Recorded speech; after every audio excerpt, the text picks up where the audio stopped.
favor, irmãos. Romanos capítulo 4, a partir do versículo 17. Como está escrito: por pai de muitas nações te constituí. Isso é uma referência de Gênesis capítulo 15, capítulo 17. Como está escrito: por pai de muitas nações te constituí.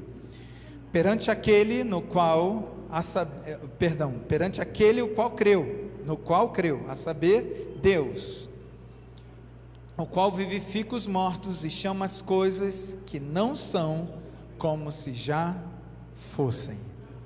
Amém? Glória a Deus. Amados irmãos, esse texto, ele resolve a seguinte questão: por que este homem foi considerado o pai da fé? Porque Abraão foi chamado de pai da fé.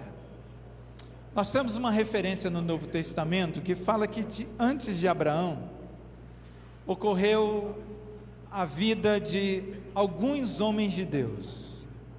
Para falar a verdade, essa referência ela é muito específica, ela fala 7. Se você for contar aquelas pessoas que você conhece de histórias antes de Abraão, e é bom que seja dito, Abraão ele é chamado no capítulo 12 de Gênesis, né? Anda na minha presença e ser perfeito. Abraão ele é chamado, ele tem uma chamada poderosa no capítulo 12. E é bom que se diga que do capítulo 1 de Gênesis ao capítulo 12 de Gênesis, ali há simplesmente 2000 anos de tempo. 2000 anos de tempo decorrido. 2000 anos. E aí você olha e fala assim: a Bíblia dedica 12 capítulos a 2000 anos. E a gente vai estudar na escola dominical aqui o relato de Atos. A Bíblia dedica 28 capítulos, 30 anos. Ou seja, você começa a perceber que a Bíblia ela não é cronológica. Ela não está preocupada com nenhuma cronologia. Ela está preocupada sim em saber do relacionamento que Deus teve com esses homens. Se em 2000 anos, poucos homens tiveram um relacionamento genuíno com Deus, só deu 12 capítulos. Se em 30 anos, vários homens tiveram vários relacionamentos genuínos com Deus, nós temos um livro inteiro, um livro histórico inteiro para contar a história desses homens. Então Deus ele não está preocupado com o tempo, Ele não conta o tempo da maneira com que a gente conta. Esse é um detalhe interessante.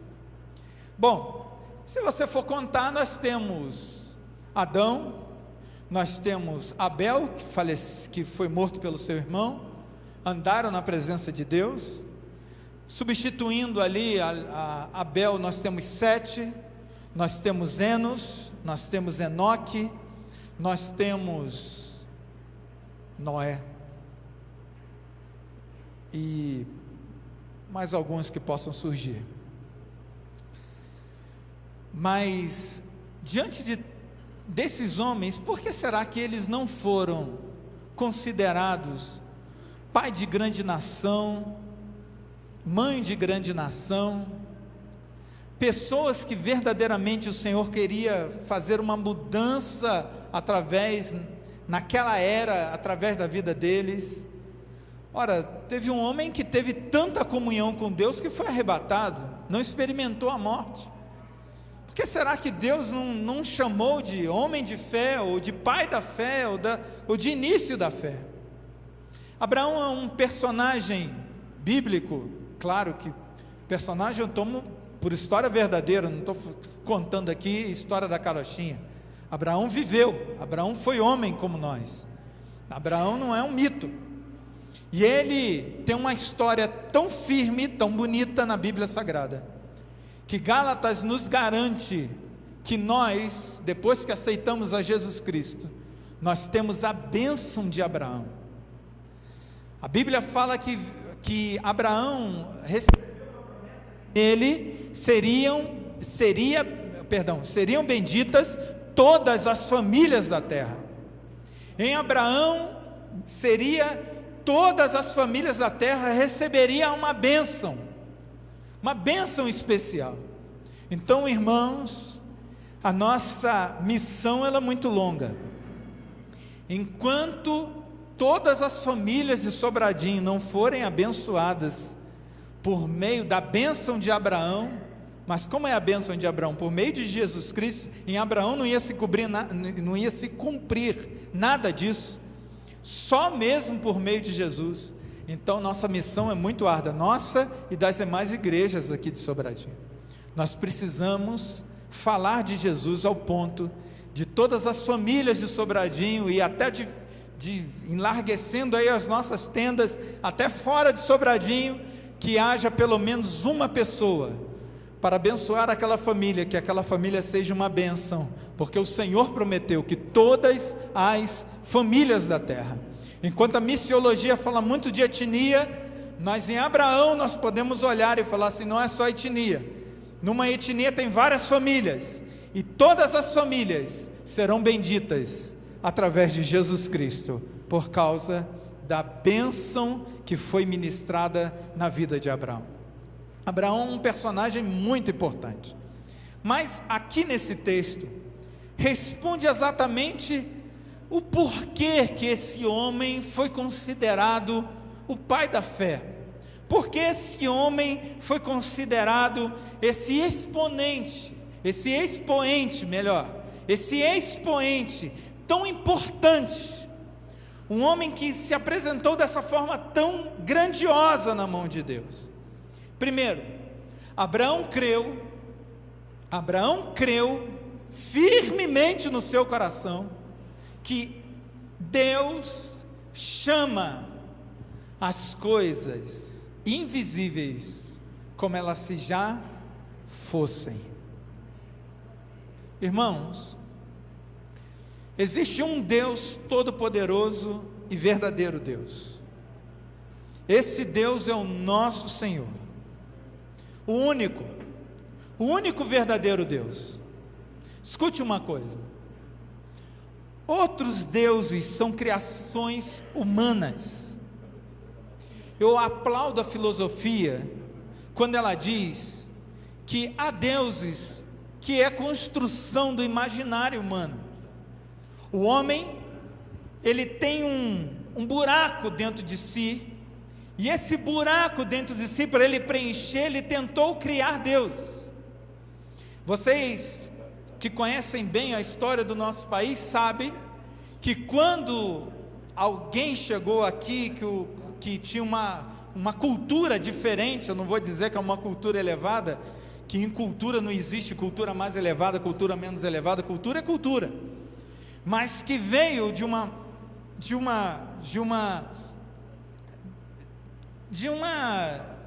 entendimento de tecnologia, de coisas diferentes. Quando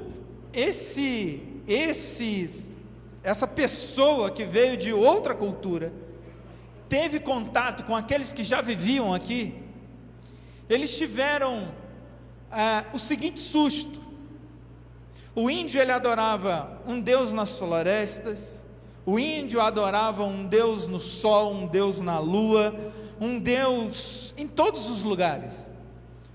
A rocha, se ela tremesse, ela era um Deus. A rocha, se desse água, era um Deus. O rio, quando parava de fluir, era a fúria de um Deus, ou de um semideus, ou de um Deus, ou de um ser maior do que ele, que travava aquilo ali. Eles então entraram em uma sintonia de um povo que gostava muito de misturar essas coisas. Mas eu lhe pergunto, o Deus Sol, o que ele faz? Queima a pele da gente? Não, o Deus Sol, o que ele faz? Ele brilha? Ele esquenta? Pois bem, vamos supor que existe esse Deus Sol, porque é a criação da cabeça da pessoa. O Deus Lu, o que ele faz? Ele brilha na noite, não deixa a pessoa perdida no meio da mata, chama lá as lendas da mata para poderem ressurgir, para poder, e aí sai o Saci Pererê, a mula sem cabeça, e por aí vai. Ele ilustra esse tipo de coisa. O Deus dos rios, o que ele faz? Traz água. Agora Abraão e Paulo, escrevendo no primeiro século da igreja, ele já entendia que existia um Deus que fora antes de todas essas criações e de todas essas coisas humanas, porque esse Deus, no versículo 17, está dizendo: ele chama o qual vivifica os mortos e chama as coisas que não são como se elas já existissem.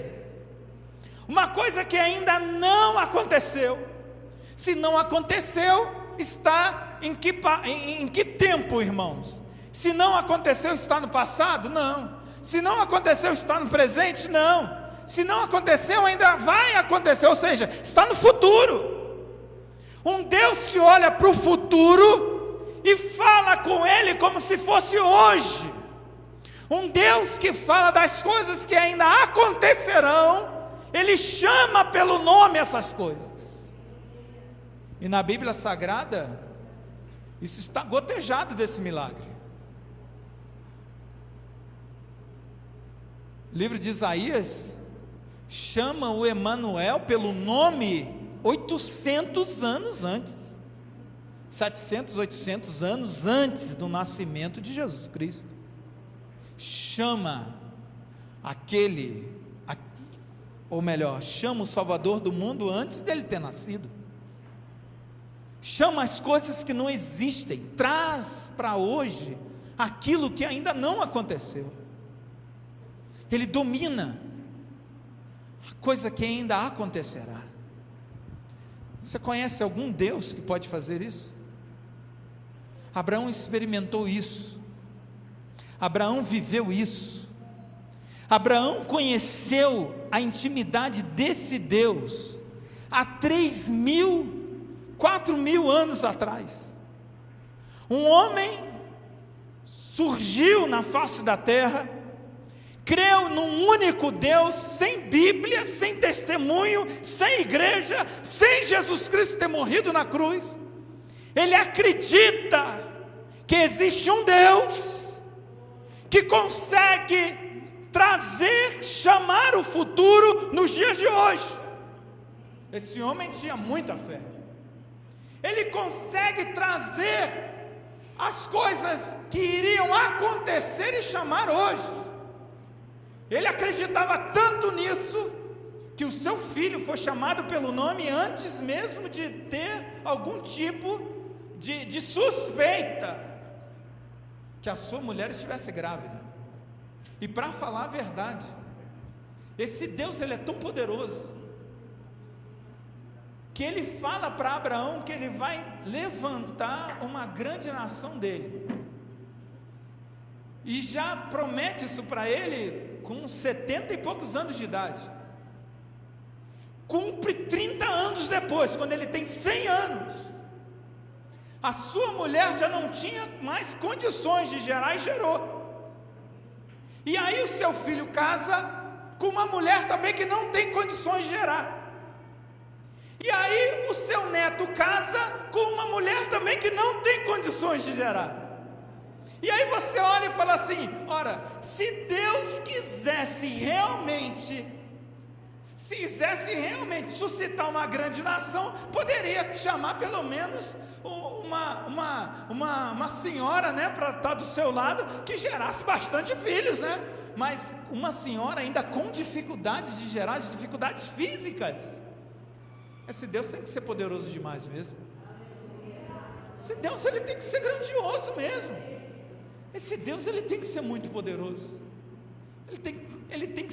Nós temos que saber a quem a gente serve. Isso é muito poderoso. Isso é muito maravilhoso.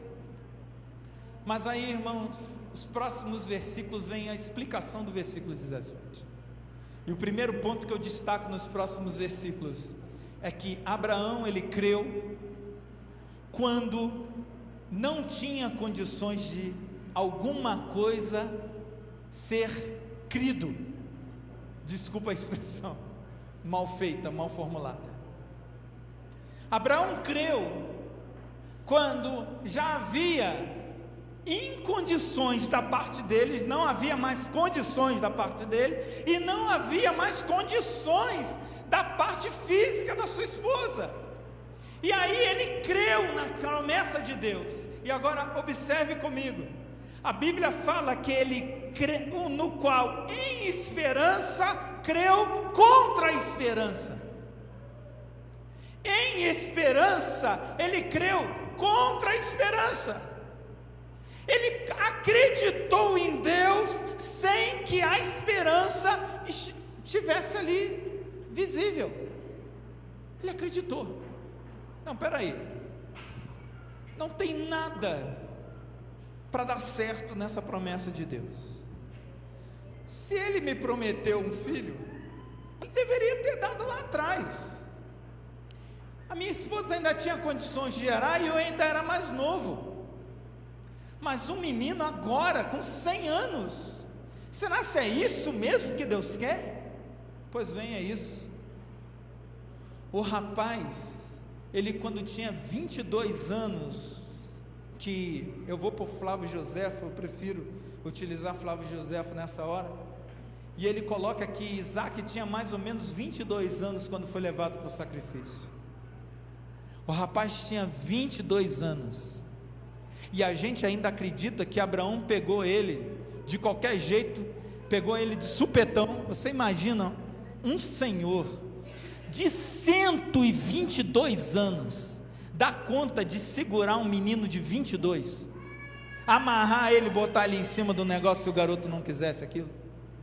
Impossível, irmãos, impossível. Se ele tentasse pegar esse garoto de alguma maneira, à força, esse menino ia falar assim: não papai, eu acho que Deus falou errado com o senhor, é para o senhor ir na minha frente, porque é o natural, é o que o pai vai primeiro. E ele podia segurar o pai dele e botar lá, porque ele tinha força para isso, irmãos. Um garoto de 22 anos não consegue ser agarrado por um homem de 122, é impossível isso, é simplesmente impossível. Mas eles conversaram, e ele falava: meu filho, e isso aqui é o segundo ponto. Ele falou: meu filho, eu vim muito triste subindo essa ladeira aqui. Nós deixamos os bichinhos lá embaixo, a gente está trazendo todo esse negócio, e você ainda vira para mim e fala: pai, eu estou vendo aqui o lenho, eu estou vendo aqui o lugar para os materiais que a gente, o combustível aqui para a gente jogar, não sei se era vinho, não sei se era azeite, o que ele botou lá no meio lá. Eu estou vendo aqui um negócio para atar fogo, eu estou vendo aqui que a gente vai pegar uns galhos secos lá em cima para atear fogo aqui no altar. Mas Senhor, mas meu pai, onde está o cordeiro? Meu Deus, esse pai coloca no seu coração, no íntimo da sua alma, ele fala: não, o cordeiro, o Senhor para si proverá. Mas chegando lá em cima, bem provável que ele virou e falou: meu filho, eu tenho que te falar uma coisa que eu não tive coragem de dizer até agora. O cordeiro é você. Você é o cordeiro. Mas deixa eu te dizer uma coisa, meu filho, você foi sonhado, você foi pensado. Eu pensei nos mínimos detalhes como você seria. Você foi sonhado por mais de 30 anos. E quando eu estava subindo aqui nessa ladeira, triste, Deus falou ao meu coração, ou melhor, o meu coração se alegrou. E a Bíblia diz isso, que ele se alegrou dando glória a Deus. Mas glória a Deus por quê? Glória a Deus porque Abraão creu que até dos mortos Deus era poderoso para levantar o seu filho. Ele virou e falou: meu filho, olha só, entenda o seguinte, o cordeiro é você, mas eu tenho certeza, eu vou dar uma ripada aqui na sua cabeça, você vai morrer, e depois o Deus que te prometeu vida, Ele é poderoso para te levantar da morte. Ó garoto, já que o senhor crê dessa maneira, pode fazer o que o senhor precisa fazer. Meu irmão, meu querido irmão, talvez você não seja pai ainda ou mãe ainda, e alguns estão esboçados, né? No caso do Vitor, está esboçado, o bebê está esboçado, não está? Vitor? Tá, né? Ok, tá lá. Mas irmão, você imagina Deus virar para você e falar assim: eu quero isso aí que é o mais precioso que você tem, eu quero isso aí que é o mais, o que é o creme de la creme da tua vida, o motivo de você sorrir, o motivo de você se alegrar, o motivo de você ser feliz, aquele que trouxe felicidade para a tua casa. Eu quero exatamente isso. O que eu acho difícil para a gente entender no evangelho de hoje é que todo mundo deixa aí até o final do sacrifício, né? Quando tem lá a oração do sacrifício de Isaac, o pastor não está nem aí, quer que você sacrifique mesmo teu Isaac. Nem Deus fez isso, irmão. Deus parou no meio, Deus teve misericórdia. Mas tem gente, desculpa a colocação, mas tem gente hoje que quer que você se acabe todo, se destrua, e quando você estiver destruído, Deus vai te levantar das cinzas. Eu creio que Deus pode fazer isso, mas tem que saber se Deus também está pedindo esse sacrifício todo de você. Não faça sacrifício de tolo, faça sacrifício que Deus manda. Seja inteligente, o teu culto tem que ser racional, não faça sacrifício de louco. E aí então, irmãos, voltando para o assunto, Abraão creu em toda essa questão, que Deus poderia fazer algo que Ele nunca fez para ninguém, para ele, porque não havia história de ressurreição antes de Abraão. Bem provável não havia livros que mostrasse uma ressurreição. Bem provável não tinha nenhuma Bíblia dizendo: olha, fulano de tal ressuscitou. Não havia ninguém dizendo: olha, Eliseu, a cova dele estava aberta, jogaram lá um soldado, e o soldado, quando bateu nos ossos de Eliseu, ressuscitou e saiu correndo, e fugiu dos inimigos para não morrer de novo. Imagina, mas não tinha nada disso. Ele creu que Deus abriria uma porta que não existe para ele. Agora, deixe-me fazer uma pergunta para você. Em primeiro lugar, você crê que o Senhor, Ele chama o futuro como se fosse presente? Você crê que o teu Deus, Ele pode fazer coisas no teu amanhã e chamá-lo pelo nome hoje? Você crê nisso? Eu creio. Agora, a sua fé, ela está baseada nas coisas que você está vendo, ou a sua fé tem base nas coisas que você acredita que Deus é poderoso para fazer? Eu estou ministrando essa mensagem porque eu tenho convicção no meu coração que às vezes nós vivemos uma vida muito material, nós vivemos uma vida muito humana. Material que eu estou falando não é no sentido de dinheiro, estou falando no sentido de tocar as coisas. A gente só crê naquilo que a gente vê, a gente só crê naquilo que é analisado, a gente só crê naquilo que é pensado, a gente só crê naquilo que o médico falou, a gente só acredita naquilo que a minha conta bancária está me dizendo, a gente só acredita naquelas coisas que a gente consegue ver, tocar, enxergar. Pois bem, isso não é fé. Isso é uma crença em qualquer coisa, não é fé. Fé é o firme fundamento das coisas que se esperam e a certeza daquilo que você não vê. Porque se você vir, já não é mais fé. Se você enxergar, já não é mais fé. Se você olhar, já não é mais fé. Fé, ele parte do princípio que você não tem condições, mas a palavra de Deus entrou profundamente no teu coração, como uma promessa do Deus vivo e todo-poderoso, e ele disse: eu vou mexer dentro do teu lar, eu vou mudar a tua casa, eu vou mudar a condição da tua família, eu vou entrar na tua vida financeira, eu vou intervir na sua doença, eu vou fazer alguma coisa. De repente a gente para e fala assim: eu creio nesse negócio. Deus já viu o meu futuro, já sabe o que eu estou precisando, e Ele está dizendo hoje para mim que Ele vai fazer isso para a glorificação do nome dEle. Você não viu, você não tocou, você não sabe de onde isso vai vir, mas você acredita porque foi Deus que falou. Você acredita piamente no Senhor. Você tem algo inabalável dentro de você dizendo: vai acontecer. Não, mas as circunstâncias, pastor, estão todas elas contrárias a esse negócio. Está todo mundo dizendo que está piorando, está todo mundo dizendo que está todo mundo dizendo. Irmãos, tem alguém que já disse que vai acontecer. E esse Deus é aquele que chama as coisas que não são pelo nome, antes que elas existem, antes que elas existam.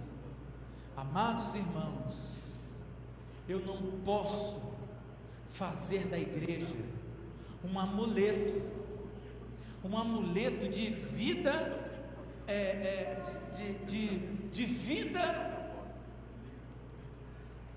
de vida emocional saudável.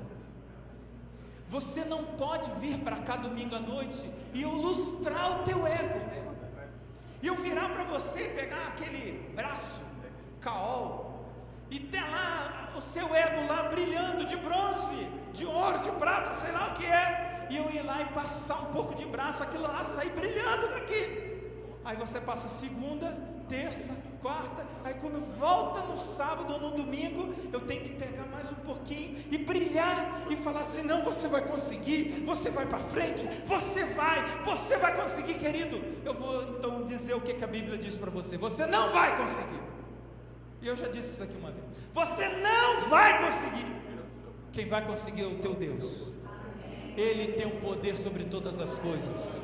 Ele vai fazer pela tua vida, e Ele vai fazer no tempo certo, na hora certa. Ele vai agir com poder e com glória. Ele vai glorificar o próprio nome dEle. Ele vai fazer, e o nome dEle vai ser glorificado. Ele vai fazer. Você acredita que existe um Deus que pode chamar as coisas que não são a existência? Eu acredito. Eu acredito nesse Deus. Irmãos, eu tenho repetido isso para vários amigos meus, amigos que eu falo pelo telefone, e eles falam: pastor, como você está? Eu falo: olha, se eu não vivesse esses dias, eu não acreditaria em ministério. Irmãos, quando eu retornei dos Estados Unidos, eu estava tão triste, que o mano, chegando na casa dele, e eu virei para o mano e falei assim: mano, eu estou indo para Goiânia. Eu não sei se ele está lembrado disso. E eu falei: mano, é a última chance que eu dou para esse projeto chamado igreja.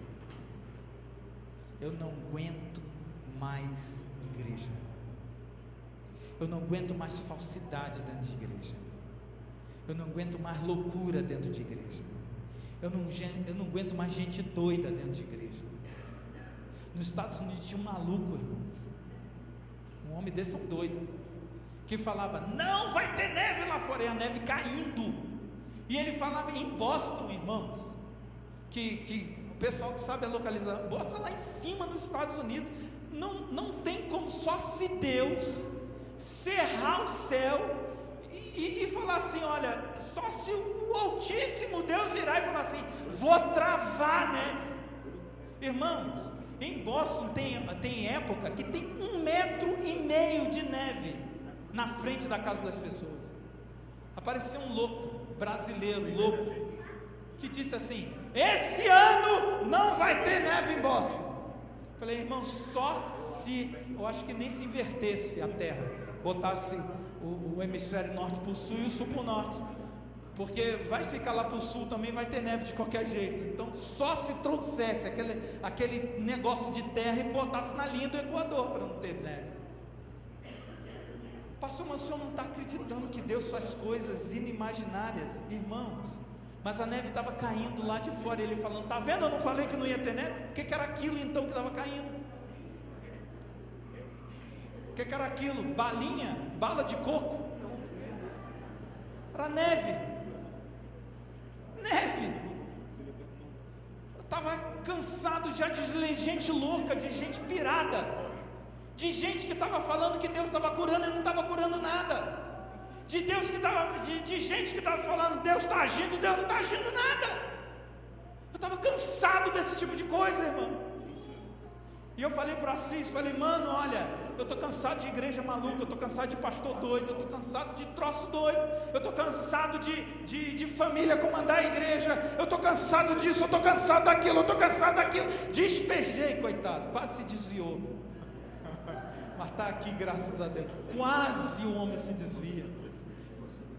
E alguém virou para mim e falou, rapaz, tu acha que ele tinha estrutura para aquilo? Eu falei, sei lá, era o único ouvido que tinha perto. Tá aí, morreu não, né? Tá aí, morreu não. Irmãos, eu estava cansado daquela história. Estava cansado de crente com meio compromisso. Sabe o que é crente com meio compromisso? Estava cansado daquilo. Estava cansado de gente que acredita que o Senhor é tão misericordioso, que o Senhor é tão bondoso, que o Senhor ama tanto a nossa vida, que no final Ele vai ter misericórdia da gente. Querido, Ele não teve misericórdia de Israel. Presta atenção, vou falar que nem um mineiro, presta atenção e bota sentido. Ele não teve misericórdia de Israel, que foi o povo escolhido dele. Ele enviou vários profetas. Isaías, você acha que foi enviado para a igreja? Foi enviado para Israel. Jeremias, você acha que foi enviado para a igreja? Foi enviado para Israel. Zacarias, Daniel, esses homens todos foram usados por Deus para uma nação, que Ele cortou essa nação, cortou do seu relacionamento. Você acha que aqueles homens que estão lá no Muro das Lamentações, e que às vezes a gente não vai morar no Muro da Lamentação para ver se acontece alguma coisa? Irmãos, aqueles homens estão mortos na sua religiosidade. Eles precisam encontrar Jesus. Não tente colocar na sua cabeça que igreja evangélica vai fazer um murinho de lamentação e vai botar kippá na cabeça e vai colocar, sei lá, um talite no corpo, vai andar com os negocinhos de Israel do lado. Isso é uma baboseira que você pode ouvir ou você pode querer viver na sua vida. Escute, você é livre pelo evangelho de Jesus na cruz do Calvário. A cruz do Calvário foi suficiente. A cruz do Calvário, ela foi única e verdadeira. Você não precisa fazer festa de tabernáculo, festa de tenda, festa de não sei o que, Rosh Hashanah, Yom Kippur, dia do perdão, ano novo, passar, né, que é a Páscoa a gente comemora, né? Mas não precisa fazer nada disso. O que você precisa fazer, única coisa, olhar para aquela cruz do Calvário, que hoje ela está vazia. Se você carrega aí um negocinho com uma cruz, vê se ela está vazia, porque se ela estiver cheia, é heresia. Tiver alguém pendurado nesse negocinho aí, pode usar cruz, irmão. Cruz não é da igreja católica não, nem de outra igreja, com muito respeito que eu estou dizendo isso. Cruz não é não, cruz foi onde Jesus morreu. Se você tem uma cruzinha, um negocinho pendurado no pescoço, numa correntinha, não fique preocupado. Agora, se tiver alguém pendurado, você está enganado. Você está enganado. Porque a nossa cruz, ela está vazia. A cruz, ela está vazia hoje. O meu Jesus está sentado no trono, ao lado do Pai, e domina sobre todas as coisas. Tudo foi criado por Ele e para Ele. Todas as coisas. Eu estava cansado disso. Eu estava cansado de gente que não consegue viver um evangelho simples e saudável. E essa igreja, nós começamos essa igreja com esse intuito, e a gente não pode errar nesse intuito, irmãos. A gente não pode errar nessas besteiras que apresentam para nós. Então, não seja louco, não seja bobo. Eu não sou superior a vocês, não tem nenhuma unção especial saindo em lugar nenhum. Graças e pela misericórdia do Senhor, Ele me chamou para ser um pastor. Pela misericórdia dEle, eu não tinha mérito nenhum em mim nisso. Pela misericórdia de Jesus. E claro, eu tento ser um exemplo para os fiéis, como diz a palavra de Deus. Mas em mim, irmãos, vocês não vão achar nada. Nos obreiros dessa igreja, vocês não vão achar poder nenhum especial. Nas pessoas que aqui vêm, vocês não vão achar nada de especial. Mas existe aqui um povo, a começar por mim, pelo pastor Severino, existe aqui um povo que quer ser fiel a esse Deus, fiel a Deus, que mesmo que Ele vire para nós e peça para nós aquilo que é de mais precioso, nós queremos um dia ter a graça de dizer: Senhor, conta com a gente. Mesmo que o Senhor nos peça aquilo que seja de precioso, aquilo que seja de mais valioso na nossa vida, o Senhor pode contar conosco. Irmãos, nem sempre eu tenho coragem de fazer essa oração. Já estou dizendo os meus pecados aqui para você também. Nem sempre eu tenho coragem de dizer: Senhor, me usa da maneira que o Senhor quer. Às vezes, irmãos, eu levanto e falo assim: Senhor, Senhor, chega, eu não estou aguentando mais. Pastor, isso acontece com o Senhor? Acontece. Pastor, isso acontece com as outras pessoas? Claro que acontece com todo mundo, né? Às vezes dá vontade de desistir, às vezes dá vontade de ficar em casa. Eu tenho vontade de ficar em casa às vezes domingo à noite. Eu tenho vontade de ficar em casa às vezes terça-feira. Eu tenho vontade de ficar em casa e ficar lá. Mas só que eu sei a quem eu sirvo. Eu sei que esse Deus, Ele passa dias sem falar nada, mas quando Ele fala, oh meu Deus, quando Ele fala uma palavra dEle que vem do céu e que cala, que bate no meu coração, sabe o que acontece? Eu mudo de vida, eu tenho mais inspiração do céu na minha vida, eu ando com Ele, eu começo a reagir nas coisas dEle, eu começo a crer mais nele. Uma palavra que vem do seu trono, irmãos, às vezes uma palavra. Eu sei que você pode ser crente na sua casa, que você pode ser fiel a Deus. Eu sei que você pode ler a Bíblia em casa. Mas eu também sei que existem mandamentos recíprocos que você só pode fazer aqui na igreja. Como é que você vai amar um ou outro dentro da sua casa assistindo televisão? Não, mas Jesus está comigo. Não dá. Como é que você vai honrar um ou outro sem estar aqui? A igreja passou por uma discussão e tem passado por uma discussão muito complicada. A discussão é: existe salvação fora da igreja? É claro que existe. Existe salvação fora da igreja? É claro que existe. Agora, existe salvação fora do corpo de Cristo? Não existe. Não existe. Existe salvação fora da igreja? Existe. Agora, existe salvação fora do corpo? Não existe. Quem está fora do corpo não é do corpo. Quem está fora do corpo não participa do corpo. E a gente está discutindo isso, que tem extremistas de um lado que falam: não, se preocupa não, você pode ir na igreja de vez em quando, pode aparecer lá de vez em quando, para dar tchau para Jesus de vez em quando. Pastor, não precisa saber da sua vida, você não precisa. Irmão, se eu pudesse, eu não ia querer saber da vida de ninguém. Se eu pudesse, Eu sou um cara extremamente reservado. Sou uma pessoa extremamente na minha. Sabe, às vezes acontece coisa no meu trabalho que eu sou o último a saber. Eu fico que nem bobo assim. Não, vai acontecer. Porque ninguém me conta, eu sou meio lerdo assim com as coisas. Sou desligado dessas coisas. Querido, mas se tem alguém que tenta velar pela vida de vocês, pode ter certeza que eu não estou brincando de fazer isso. Somos nós, os irmãos aqui, os pastores dessa igreja, presbíteros, a gente se preocupa com vocês.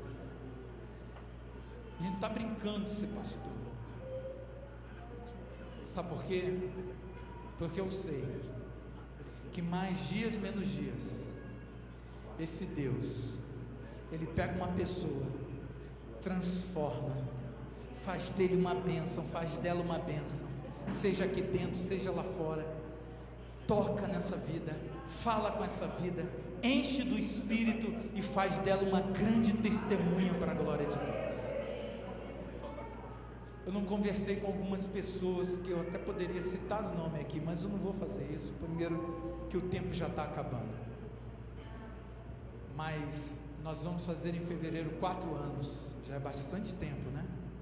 4 anos. Parece que foi ontem que nós fizemos uma reunião com poucas pessoas. Alguém contou, estava dando 12, né? Estava dando 12 lá na casa da Beatriz. E eu fui perguntando: vocês querem isso mesmo? Tem certeza? Vocês têm certeza que esse é o sonho, que essa é a realidade, que é isso que vocês estão querendo? Daqueles, alguns não estão mais aqui por vários motivos, mas a igreja está aqui. A Nova Esperança, irmãos, não é a melhor, a maior, a mais excelente. Ninguém está preocupado com isso aqui. Mas a gente quer servir aqui um Deus vivo, um Deus que fala, um Deus que move, um Deus que age, um Deus que opera. A gente quer servir a esse Deus. Ontem à noite nós tivemos o testemunho de uma pessoa que teve a sua vida radicalmente mudada, porque Deus tirou essa irmã de uma forma poderosíssima, que já falava no coração dela, e resgatou ela com a mão forte. Deus utilizou com mão forte. Hoje de manhã a Sandra também contou um outro testemunho, que talvez ela conte domingo que vem, não sei. E ela não sabia se chorava ou se pregava, né, Sandra? Mas foi uma aula muito abençoada, saí muito edificado. E eu quero dizer para você, irmão, Deus, Ele age nesse lugar. Ele tem agido no nosso meio, não por causa desse prédio, não por causa de mim, mas por causa de nós. Deus tem agido no nosso meio. E eu quero orar por você, quero orar pela sua vida, eu quero abençoar a sua vida.